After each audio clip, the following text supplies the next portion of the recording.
കൊല്ലം നീണ്ടകരയിൽ വള്ളം മറിഞ്ഞ് കാണാതായ മത്സ്യത്തൊഴിലാളി ഗൗതമിന്റെ വീട് മുഖ്യമന്ത്രി വി ഡി സതീശൻ സന്ദർശിച്ചു. ഗൗതമിന്റെ അമ്മ രേഷ്മയായും മുഖ്യമന്ത്രി സംസാരിച്ചു. മന്ത്രി ഷിബു ബേബി ജോണും മുഖ്യമന്ത്രിക്കൊപ്പമുണ്ടായിരുന്നു. മത്സ്യത്തൊഴിലാളികളെ കാണാതായി 11 ദിവസമായിട്ടും മുഖ്യമന്ത്രി വീടുകളിലെത്താത്തതിൽ വിമർശനം ഉയരുന്നതിനിടെയാണ് സന്ദർശനം. ഗൗതമിന്റെ ഉൾപ്പെടെ കാണാതായ മത്സ്യത്തൊഴിലാളികളുടെ കുടുംബങ്ങൾക്ക് സർക്കാരിന് സാധ്യമായതെല്ലാം ചെയ്യുമെന്ന് മുഖ്യമന്ത്രി പറഞ്ഞു. സമീപകാലത്തൊന്നും നടക്കാത്ത രീതിയിലാണ് തിരച്ചിൽ നടക്കുന്നത്. തിരച്ചിലിൽ ഒരു വീഴ്ചയും ഉണ്ടായിട്ടില്ല. കടലിൽ രക്ഷാപ്രവർത്തനത്തിന് മത്സ്യത്തൊഴിലാളികളെ കൂടി ഉൾപ്പെടുത്തി SOP തയ്യാറാക്കുമെന്നും മുഖ്യമന്ത്രി പറഞ്ഞു.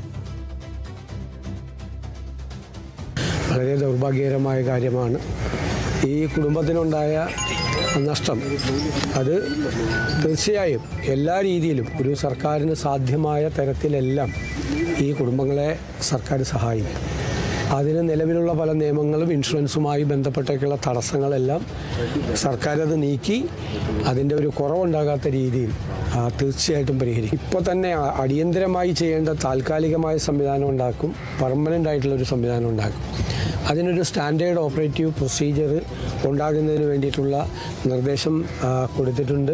ഈ നമ്മുടെ സമീപകാല ചരിത്രത്തിൽ ഒരിടത്തും നടത്താത്ത തരത്തിലുള്ള തെരച്ചിലാണ് ഇത്രയും ദിവസമായിട്ട് നടത്തിക്കൊണ്ടിരിക്കുന്നത്.